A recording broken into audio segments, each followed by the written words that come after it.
Hi friends, ಎಲ್ರಿಗೂ ನಮಸ್ತೆ. Vedic ಅಸ್ಟ್ರಾಲಜರ್ಗೆ ಸ್ವಾಗತ. ನಿಮಗೆ ಎಲ್ಲರೂ ಹೇಗಿದ್ದೀರಾ? ನಾನು ಚೆನ್ನಾಗಿದ್ದೀನಿ. ಐ ಹೋಪ್ ನೀವೆಲ್ಲರೂ ಚೆನ್ನಾಗಿದ್ದೀರಾ ಅಂತ ಅಂದ್ಕೊಂಡಿದ್ದೀನಿ. ಪ್ಲೀಸ್ ಫ್ರೆಂಡ್ಸ್, ಈ ವಿಡಿಯೋನ ಫಸ್ಟಿಂದ ಕೊನೆವರೆಗೂ ಸ್ಕಿಪ್ ಮಾಡಿದೆ ನೋಡಿ. ನಿಮ್ಗೆ ಇಷ್ಟ ಆದರೆ ಲೈಕ್ ಮಾಡಿ, ಶೇರ್ ಮಾಡಿ. ಹೊಸದಾಗಿ ನೋಡೋರು ವೇದಿಕ್ ಅಸ್ಟ್ರಾಲಜರ್ಗೆ ಸಬ್ಸ್ಕ್ರೈಬ್ ಮಾಡ್ಕೊಳ್ಳಿ. ಪಕ್ಕದಲ್ಲಿರೋ ಬೆಲ್ಲೈಕನ್ ಕ್ಲಿಕ್ ಮಾಡಿ. ನಾಲ್ಕು ಪ್ರತಿಯೊಂದು ವಿಡಿಯೋ ನೋಟಿಫಿಕೇಷನ್ಗೆ ಬರುತ್ತೆ, ತಕ್ಷಣ ನೋಡ್ಬೋದು. ಹಾಗೆ ಈ ವಿಡಿಯೋ ಇಷ್ಟ ಆದರೆ ಓಂ ಶ್ರೀ ಗುರು ರಾಘವೇಂದ್ರಾಯ ನಮಃ ಅಂತ ಒಂದು ಕಮೆಂಟ್ ಕೊಡೋದನ್ನು ಖಂಡಿತ ಮರಿಬೇಡಿ ಸ್ನೇಹಿತರೆ. ನಾನಿವಾಗ ತಿಳಿಸ್ಕೊಡ್ತಾ ಇದ್ದೀನಿ ಕುಂಭರಾಶಿ ಬಗ್ಗೆ. ಈ ವಿಡಿಯೋನ ಫಸ್ಟಿಂದ ಕೊನೆವರೆಗೂ ಸ್ಕಿಪ್ ಮಾಡಿದೆ ನೋಡಿ ಅಂತ ಕೇಳ್ಕೊತೀನಿ. ಇಷ್ಟ ಆದರೆ ಲೈಕ್. ಕುಂಭರಾಶಿಯವರೇ, ಈ ಮೇ ತಿಂಗಳು ನಿಮ್ಮ ಜೀವನದಲ್ಲಿ ಒಂದು ಗುಪ್ತ ತಿರುವು ತರುತ್ತಿದೆ. ಹೊರಗೆ ಎಲ್ಲವೂ ಸಾಮಾನ್ಯ ಅನ್ನಿಸ್ತಾ ಇರಬಹುದು, ಆದರೆ ಒಳಗೆ ನಡೆಯುವ ಬದಲಾವಣೆಗಳು ನಿಮ್ಮ ಭವಿಷ್ಯವನ್ನೇ ರಿಸೆಟ್ ಮಾಡುವ ಶಕ್ತಿ ಇಟ್ಕೊಂಡಿವೆ. ಒಂದು ನಿರ್ಧಾರ, ಒಂದು ಕ್ಷಣ ನಿಮ್ಮ ಜೀವನದ ದಿಕ್ಕನ್ನೇ ಬದಲಾಯಿಸಬಹುದು.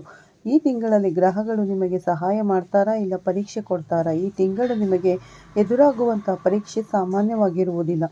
ಆ ಪರೀಕ್ಷೆ ಏನು, ಅದರಿಂದ ಪಾರಾಗುವ ಮಾರ್ಗ ಏನು ತಿಳಿದುಕೊಳ್ಳಲು ಒಂದು ಕ್ಷಣವೂ ವಿಡಿಯೋ ಸ್ಕಿಪ್ ಮಾಡದೆ ಪೂರ್ತಿ ವಿಡಿಯೋ ನೋಡಿ ಸ್ನೇಹಿತರೆ. ಮತ್ತು ನಮ್ಮ ಚಾನಲ್ಗಿನ್ನ ಸಬ್ಸ್ಕ್ರೈಬ್ ಆಗಿಲ್ಲ ಅಂದರೆ ಈ ಕೂಡಲೇ ಸಬ್ಸ್ಕ್ರೈಬ್ ಆಗಿ. ಕುಂಭರಾಶಿಯವರೇ, ನಿಮ್ಮ ಜೀವನದಲ್ಲಿ ಗ್ರಹಗಳ ಪಾತ್ರ ತುಂಬ ಮುಖ್ಯವಾಗಿರುತ್ತದೆ. ಗ್ರಹಗಳ ಸ್ಥಿತಿಗತಿಯಿಂದ ನಮ್ಮ ಜೀವನ ನಿರ್ಧರಿತವಾಗುತ್ತದೆ. ಲಾಭ ನಷ್ಟ ಎಲ್ಲವೂ ಕುಂಭರಾಶಿಯವರಿಗೆ ಈ ಮೇ ತಿಂಗಳಲ್ಲಿ 2ನೇ ಭಾವದಲ್ಲಿ ಶನಿ ಗ್ರಹ ಸ್ಥಿತನಾಗಿರುತ್ತಾನೆ. 3ನೇ ಭಾವದಲ್ಲಿ ಮಂಗಳ, ರವಿ ಮತ್ತು ಬುಧ, ಈ 3 ಗ್ರಹಗಳು ಒಟ್ಟಿಗೆ ಸಂಚಾರ ಮಾಡ್ತಾ ಇರ್ತವೆ. 14ನೇ ತಾರೀಕಿನವರೆಗೂ. 15ನೇ ತಾರೀಕಿನ ನಂತರ ರವಿ ಮತ್ತು ಬುಧ 4ನೇ ಭಾವಕ್ಕೆ ಸಂಚಾರ ಮಾಡ್ತಾರೆ. ಶುಕ್ರ ಗ್ರಹ 14ನೇ ತಾರೀಕಿನವರೆಗೂ 4ನೇ ಭಾವದಲ್ಲಿ ಇರ್ತಾರೆ. ನಂತರ 5ನೇ ಭಾವಕ್ಕೆ ಪ್ರವೇಶ ಮಾಡ್ತಾರೆ. ಗುರುಗ್ರಹ 5ನೇ ಭಾವದಲ್ಲಿ ಸ್ಥಿತನಾಗಿದ್ದು ನಂತರ 6ನೇ ಭಾವಕ್ಕೆ ಸಂಚಾರ ಮಾಡುವ ಸೂಚನೆ ಇದೆ. ಈ ರೀತಿ ಮೇ ತಿಂಗಳಲ್ಲಿ ಕುಂಭರಾಶಿಯವರಿಗೆ ಗ್ರಹಗಳ ಸಂಚಾರ ಬಹಳ ಪ್ರಮುಖ ತಿರುವುಗಳನ್ನು ಸೂಚಿಸುತ್ತದೆ. ಈ ಗ್ರಹಗಳ ಸಂಯೋಗ ನಿಮ್ಮ ಎಲ್ಲ ಕ್ಷೇತ್ರಗಳಲ್ಲಿ ಯಾವ ಯಾವ ತಿರುವುಗಳನ್ನು ಸೂಚಿಸುತ್ತದೆ ತಿಳಿದುಕೊಳ್ಳೋಣ. ಕುಂಭರಾಶಿಯವರೇ, ಈ ಮೇ ತಿಂಗಳು ನಿಮ್ಮ ಕೆಲಸದ ಜೀವನದಲ್ಲಿ ಒಂದು ಹೊಸ ಚಲನೆಯನ್ನು ಹುಟ್ಟುಹಾಕುತ್ತಿದೆ. ನೀವು ಇಷ್ಟು ದಿನ ಮೌನವಾಗಿ ಮಾಡಿದ ಪರಿಶ್ರಮ ಈಗ ಫಲ ಕೊಡುವ ಸಮಯ ಹತ್ತಿರ ಬರುತ್ತಿದೆ. ತಿಂಗಳ ಆರಂಭದಲ್ಲಿ ನಿಮ್ಮೊಳಗಿನ ಧೈರ್ಯ, ತಾಳ್ಮೆ, ಹೋರಾಟ ಮನೋಭಾವ ಇವೆಲ್ಲ ಒಂದೇ ಸಾರಿ ಎದ್ದು ಕಾಣುತ್ತವೆ. ನೀವು ಮಾಡೋ ಕೆಲಸಕ್ಕೆ ಒಂದು ವೇಗ ಬರುತ್ತದೆ. ಹಿಂದೆ ನಿಮ್ಮನ್ನು ಗಮನಿಸಿದವರು ಕೂಡ ಈಗ ನಿಮ್ಮ ಕಡೆ ತಿರುಗಿ ನೋಡುವ ಪರಿಸ್ಥಿತಿ ಉಂಟಾಗುತ್ತದೆ. ಮೇಲಧಿಕಾರಿಗಳ ಕಣ್ಣಿಗೆ ಬೀಳು ಹೇಳುವ ಅವಕಾಶ ಇದೆ. ನಿಮ್ಮ ಕೆಲಸಕ್ಕೆ ಮೆಚ್ಚುಗೆ, ಗೌರವ ಹಾಗೂ ಸ್ಥಾನದಲ್ಲಿ ಸಣ್ಣ ಏರಿಕೆ ಕೂಡ ಸಾಧ್ಯತೆ ಇದೆ.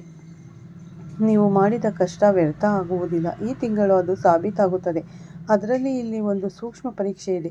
ನಿಮ್ಮ ಮನಸ್ಸಿನ ಒಳಗೆ ಇಷ್ಟು ದಿನ ಸಂಗ್ರಹವಾಗಿ ಇಟ್ಟುಕೊಂಡಿದ್ದ ಅಸಮಾಧಾನ ಯಾರಾದರೂ ಮಾತು ಅಥವಾ ವರ್ತನೆ ನೋಡಿ ಒಮ್ಮೆಲೆ ಹೊರಗೆ ಬರುವ ಸಾಧ್ಯತೆ ಇದೆ. ಸಣ್ಣ ವಿಷಯ ದೊಡ್ಡದಾಗಿ ಕಾಣಿಸಬಹುದು. ನಾನು ಹೇಳ್ತೀನಿ, ನಾನು ತೋರಿಸ್ತೀನಿ ಅನ್ನೋ ಮನೋಭಾವ ಬರುತ್ತದೆ. ಆದರೆ ಕುಂಭರಾಶಿಯವರೇ, ಇದೇ ಕ್ಷಣದಲ್ಲಿ ನೀವು ತಾಳ್ಮೆ ತೋರಿಸಬೇಕು. ಒಂದು ಮಾತು ತಪ್ಪಿದರೆ ನೀವು ಕಟ್ಟಿದ ಗೌರವಕ್ಕೆ ಸಣ್ಣ ಬಿರುಕು ಬರುವ ಸಾಧ್ಯತೆ ಇದೆ. ತಿಂಗಳ ಮಧ್ಯಭಾಗದ ನಂತರ ಈ ಕೋಪ, ಅಸಮಾಧಾನ ನಿಧಾನವಾಗಿ ಕಡಿಮೆಯಾಗುತ್ತದೆ. ನೀವು ನಿಮ್ಮ ಕೆಲಸದ ಕಡೆ ಹೆಚ್ಚು ಗಮನ ಕೊಡಲು ಪ್ರಾರಂಭ ಮಾಡುತ್ತೀರಾ. ಈ ಬದಲಾವಣೆ ನಿಮ್ಮ ಮುಂದಿನ ಬೆಳವಣಿಗೆಗೆ ಸಹಾಯಕವಾಗುತ್ತದೆ. ಸ್ವಂತ ವ್ಯಾಪಾರ ಮಾಡುವವರಿಗೆ ಈ ತಿಂಗಳು ಆದಾಯದಲ್ಲಿ ಒಂದು ಸ್ಥಿರತೆ ಕಾಣಬಹುದು. ಹಣ ಬರುತ್ತಾ ಇರುತ್ತದೆ, ಆದರೆ ಅದನ್ನು ಬಳಸುವುದರಲ್ಲಿ ಜಾಗ್ರತೆ ಬೇಕು.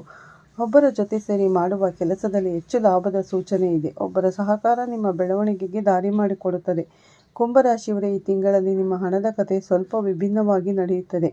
ಕೈಗೆ ಹಣ ಬರುತ್ತದೆ, ಆದರೆ ಕೈಯಲ್ಲಿ ಉಳಿಯುವುದೇ ನಿಮ್ಮ ದೊಡ್ಡ ಪ್ರಶ್ನೆಯಾಗುತ್ತದೆ.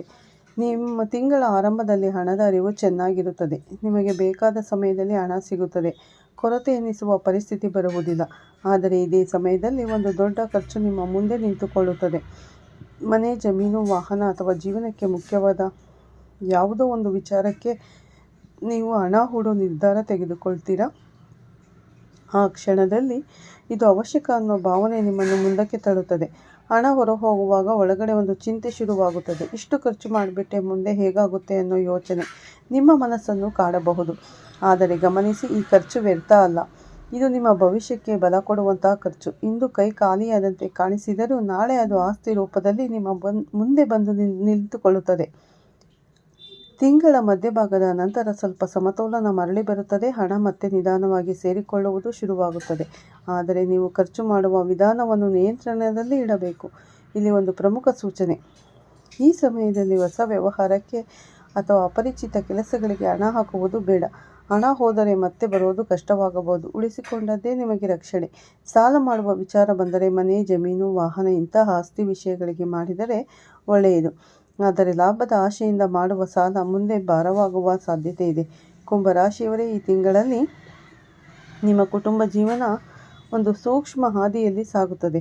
ಹೊರಗೆ ಎಲ್ಲವೂ ಸರಿಯೇ ಅನ್ನಿಸಬಹುದು, ಆದರೆ ಒಳಗಡೆ ಕೆಲವು ಭಾವನೆಗಳು ನಿಧಾನವಾಗಿ ಕುದಿಯುತ್ತಿರುತ್ತವೆ. ತಿಂಗಳ ಆರಂಭದಲ್ಲಿ ಸಣ್ಣ ಸಣ್ಣ ವಿಷಯಗಳಿಗೆ ಮನಸ್ತಾಪ ಉಂಟಾಗುವ ಸಾಧ್ಯತೆ ಇದೆ. ನೀವು ಸಹಿಸುತ್ತಾ ಬಂದಿದ್ದ ಕೆಲವು ವರ್ತನೆಗಳು ಈಗ ಅಚಾನಕ್ ನಿಮ್ಮ ಮನಸ್ಸಿಗೆ ಹೊರೆಯಾಗಿ ಕಾಣಿಸುತ್ತವೆ. ಯಾರಾದರೂ ಮಾತು ಅಥವಾ ಒಂದು ಚಿಕ್ಕ ಘಟನೆ ನಿಮ್ಮೊಳಗಿನ ಕೋಪವನ್ನು ಹಬ್ಬಿಸಬಹುದು. ಇಷ್ಟೊಂದು ದಿನ ನಾನು ಮೌನವಾಗಿದೆ, ಈಗ ಹೇಳಬೇಕು ಅನ್ನೋ ಭಾವನೆ ಬಲವಾಗುತ್ತದೆ. ಆದರೆ ಇಲ್ಲಿ ಎಚ್ಚರಿಕೆ ತೆಗೆದುಕೊಳ್ಳಬೇಕು. ಒಂದು ಮಾತು ಹೆಚ್ಚು ವಾಗಿದ್ದರೆ ಸಂಬಂಧಗಳಲ್ಲಿ ಸಣ್ಣ ಬಿರುಕು ಉಂಟಾಗಬಹುದು. ಹೀಗಾಗಿ ಕ್ಷಣಿಕ ಕೋಪಕ್ಕೆ ಒಳಗಾಗದೆ ತಾಳ್ಮೆಯಿಂದ ನಡೆದುಕೊಳ್ಳುವುದು ಅತ್ಯಂತ ಮುಖ್ಯ. ತಿಂಗಳ ಮಧ್ಯಭಾಗದ ನಂತರ ಈ ಉದ್ವಿಗ್ನತೆ ನಿಧಾನವಾಗಿ ಕಡಿಮೆಯಾಗುತ್ತದೆ. ಮನೆಗೆ ಮತ್ತೆ ಶಾಂತಿ ಮರಳಿ ಬರುತ್ತದೆ. ನೀವು ಕೂಡ ಪರಿಸ್ಥಿತಿಯನ್ನು ಅರ್ಥ ಮಾಡಿಕೊಂಡು ಮೃದುವಾಗಿ ಮಾತನಾಡಲು ಪ್ರಾರಂಭ ಮಾಡ್ತೀರಾ. ಆದರೆ 15ನೇ ತಾರೀಕಿನ ನಂತರ ಒಂದು ಮುಖ್ಯ ಸೂಚನೆ ಇದೆ. ತಾಯಿಯ ಆರೋಗ್ಯದ ಕಡೆ ವಿಶೇಷ ಗಮನ ಕೊಡಬೇಕು. ಸ್ವಲ್ಪ ಏರುಪೇರುಗಳು ಕಾಣಿಸಬಹುದು. ಆದ್ದರಿಂದ ಅವರ ಆರೈಕೆ, ವಿಶ್ರಾಂತಿ, ಸಮಯಕ್ಕೆ ಚಿಕಿತ್ಸೆ ಇವೆಲ್ಲದರ ಮೇಲೆ ಗಮನ ಇರಲಿ. ಮನೆಯ ವಾತಾವರಣ ಸಂಪೂರ್ಣ ಕೆಟ್ಟದಾಗುವುದಿಲ್ಲ. ಸಣ್ಣ ಸಣ್ಣ ಅಲೆಗಳಂತಹ ಸಮಸ್ಯೆಗಳು ಬರುತ್ತದೆ ಹೋಗುತ್ತದೆ. ನೀವು ಶಾಂತವಾಗಿದ್ದರೆ ಮನೆ ಮತ್ತೆ ನಗುಮುಖದಿಂದ ತುಂಬುತ್ತದೆ. ಈ ತಿಂಗಳಲ್ಲಿ ಆರೋಗ್ಯ ಸಾಮಾನ್ಯವಾಗಿರುತ್ತದೆ, ಆದರೆ ನಿರ್ಲಕ್ಷ್ಯ ಮಾಡುವ ಸಮಯವಲ್ಲ. ತಿಂಗಳ ಆರಂಭದಲ್ಲಿ ದೈಹಿಕವಾಗಿ ದೊಡ್ಡ ಸಮಸ್ಯೆ ಕಾಣಿಸುವುದಿಲ್ಲ, ಆದರೆ ಮನಸ್ಸಿನ ಒತ್ತಡ, ಚಿಂತೆ ಇವುಗಳು ನಿಮ್ಮ ಶಕ್ತಿಯನ್ನು ಕಡಿಮೆ ಮಾಡಬಹುದು. ತಿಂಗಳ ಮಧ್ಯಭಾಗದ ನಂತರ ತಲೆನೋವು, ದಣಿವು, ನಿದ್ರೆಯ ಅಸ್ತವ್ಯಸ್ತತೆ ಇಂತಹ ಸಣ್ಣ ಸಮಸ್ಯೆಗಳು ಕಾಣಿಸಬಹುದು. ಹೀಗಾಗಿ ವಿಶ್ರಾಂತಿ ತುಂಬ ಮುಖ್ಯ. ಮತ್ತೊಂದು ಮುಖ್ಯ ಸೂಚನೆ, ತಾಯಿಯ ಆರೋಗ್ಯದ ಕಡೆ ಗಮನ ಕೊಡಿ. ಸ್ವಲ್ಪ ಏರುಪೇರುಗಳು ಕಾಣಿಸಬಹುದು. ಇನ್ನು ಮುಖ್ಯ ಹಂತಕ್ಕೆ ಬರೋಣ. ಕುಂಭರಾಶಿಯವರೇ, ಈ ಮೇ ತಿಂಗಳಲ್ಲಿ ನಿಮ್ಮ ಜೀವನಕ್ಕೆ ಬರುವ ಪರೀಕ್ಷೆ ಒಂದು ಗ್ರಹದ ಆಟವಲ್ಲ. ಶನಿ, ಮಂಗಳ, ರವಿ ಈ 3 ಗ್ರಹಗಳ ಸಂಯೋಗದಿಂದ ಮೂಡುವ ಗಟ್ಟಿಯಾದ ಪರೀಕ್ಷೆ. ಶನಿ ನಿಮ್ಮ ಹಣ ಮತ್ತು ಮನಸ್ಸಿನ ಮೇಲೆ ಭಾರ ಹಾಕುತ್ತಾನೆ. ಕೈಗೆ ಹಣ ಬಂದರೂ ಮನಸ್ಸಿಗೆ ಶಾಂತಿ ಸಿಗದಂತೆ ಮಾಡುತ್ತಾನೆ. ಇದು ಸಾಕು, ಇನ್ನೇನು ಆಗುತ್ತೆ ಅನ್ನೋ ಚಿಂತೆ ಹೆಚ್ಚಿಸುತ್ತದೆ. ಮಂಗಳ ಮತ್ತು ರವಿ ನಿಮ್ಮ ಕೋಪವನ್ನು ಪರೀಕ್ಷಿಸುತ್ತಾರೆ. ಸಣ್ಣ ವಿಷಯವನ್ನು ದೊಡ್ಡದಾಗಿ ಕಾಣಿಸಿ ನಿಮ್ಮಿಂದ ತಪ್ಪು ಮಾಡಿಸುವ ಪ್ರಯತ್ನ ಮಾಡ್ತಾರೆ. ಇದನ್ನೇ ಗ್ರಹಗಳ ಪರೀಕ್ಷೆ ಅಂತಾರೆ.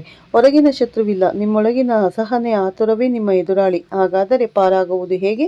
ಮೊದಲನೆಯದು ಮೌನವೇ ನಿಮ್ಮ ಶಕ್ತಿ. ಕೋಪ ಒಂದು ಕ್ಷಣದಲ್ಲಿ ಮಾತಾಡದೇ ಇರುವುದು ನಿಮ್ಮ ಜೀವನವನ್ನು ಉಳಿಸುವ ಮೊದಲ ಪರಿಹಾರ. ಎರಡನೆಯದು ಪ್ರತಿದಿನ ಬೆಳಗ್ಗೆ ಅಥವಾ ಸಂಜೆ ಹನುಮಾನ್ ಚಾಲೀಸ ಭಕ್ತಿಯಿಂದ ಪಠಿಸಿ. ಇದು ಮಂಗಳನ ಅಶಾಂತಿಯನ್ನು ಶಮನ ಮಾಡುತ್ತದೆ, ಮನಸ್ಸಿಗೆ ಧೈರ್ಯ ಕೊಡುತ್ತದೆ. ಮೂರನೆಯ ಪ್ರತಿ ಬುಧವಾರ ಹೆಸರುಕಾಳು ದಾನ ಮಾಡಿ. ಇದು ಬುಧನ ಅನುಗ್ರಹ ಹೆಚ್ಚಿಸಿ ನಿಮ್ಮ ನಿರ್ಧಾರಗಳಿಗೆ ಸ್ಪಷ್ಟತೆ ಕೊಡುತ್ತದೆ. ನಾಲ್ಕನೆಯದು ಶನಿವಾರದಂದು ಸಾಧ್ಯವಾದರೆ ಎಣ್ಣೆ ದೀಪ ಹಚ್ಚಿ ಶನಿದೇವರನ್ನು ಸ್ಮರಿಸಿ. ಶನಿಯ ಒತ್ತಡ ನಿಧಾನವಾಗಿ ಕಡಿಮೆಯಾಗುತ್ತದೆ. ಈ ಪರೀಕ್ಷೆ ನಿಮಗೆ ತೊಂದರೆ ಕೊಡಕ್ಕೆ ಬಂದಿಲ್ಲ, ನಿಮ್ಮನ್ನು ಬಲವಾಗಿಸಲು ಬಂದಿದೆ. ನೀವು ತಾಳ್ಮೆ, ಶಾಂತಿ, ಭಕ್ತಿ ಇವುಗಳನ್ನು ಹಿಡಿದಿಟ್ಟುಕೊಂಡರೆ ಗ್ರಹಗಳೇ ನಿಮ್ಮನ್ನು ಮೇಲೆತ್ತುತ್ತವೆ. ಒಂದು ಕ್ಷಣದ ಕೋಪವನ್ನು ಬಿಟ್ಟರೆ 1 ವರ್ಷದ ಸುಖ ನಿಮ್ಮದಾಗುತ್ತದೆ. ಎಲ್ಲರಿಗೂ ಶುಭವಾಗಲಿ ಸ್ನೇಹಿತರೆ. ಈ ವಿಡಿಯೋನ ಇಲ್ಲೇ ಮುಗಿಸ್ತಾ ಇದ್ದೀನಿ. ಮತ್ತೆ ಸಿಗ್ತೀನಿ ಉತ್ತಮ ರಾಶಿ ಭವಿಷ್ಯದೊಂದಿಗೆ ಅಂತ ಹೇಳ್ತಾ ಮುಗಿಸ್ತಾ ಇದ್ದೀನಿ. ಈ ಕುಂಭರಾಶಿಯವರು ಈ ವಿಡಿಯೋನ ಎಲ್ಲೂ ಸ್ಕಿಪ್ ಮಾಡದೆ ಪೂರ್ತಿಯಾಗಿ ನೋಡಿ. ನಿಮ್ಗೆ ಇಷ್ಟ ಆದರೆ ಲೈಕ್ ಮಾಡಿ, ಶೇರ್ ಮಾಡಿ. ಹಾಗೆ ಓಂ ಶ್ರೀ ಗುರು ರಾಘವೇಂದ್ರಾಯ ನಮಃ ಅಂತ ಒಂದು ಕಮೆಂಟ್ ಮಾಡಿ ಸ್ನೇಹಿತರೆ. ಹೊಸದಾಗಿ ನೋಡೋರು ನಮ್ಮ ಚಾನಲ್ಗೆ ಸಬ್ಸ್ಕ್ರೈಬ್ ಮಾಡ್ಕೊಳ್ಳಿ. ಪಕ್ಕದಲ್ಲಿರೋ ಬೆಲ್ ಐಕನ್ ಕೂಡ ಕ್ಲಿಕ್ ಮಾಡಿ. ನಾವು ಹಾಕೋ ಪ್ರತಿಯೊಂದು ವಿಡಿಯೋ ನೋಟಿಫಿಕೇಷನ್ಗೆ ಬರುತ್ತೆ, ತಕ್ಷಣ ನೋಡ್ಬೋದು. ಮತ್ತೆ ಸಿಗ್ತೀನಿ ಉತ್ತಮ ರಾಶಿ ಭವಿಷ್ಯದೊಂದಿಗೆ. ಅಲ್ಲಿವರೆಗೂ ತಮ್ಮೆಲ್ಲರಿಗೂ ಧನ್ಯವಾದಗಳು ಸ್ನೇಹಿತರೆ. ಎಲ್ಲರಿಗೂ ಒಳ್ಳೆಯದಾಗಲಿ.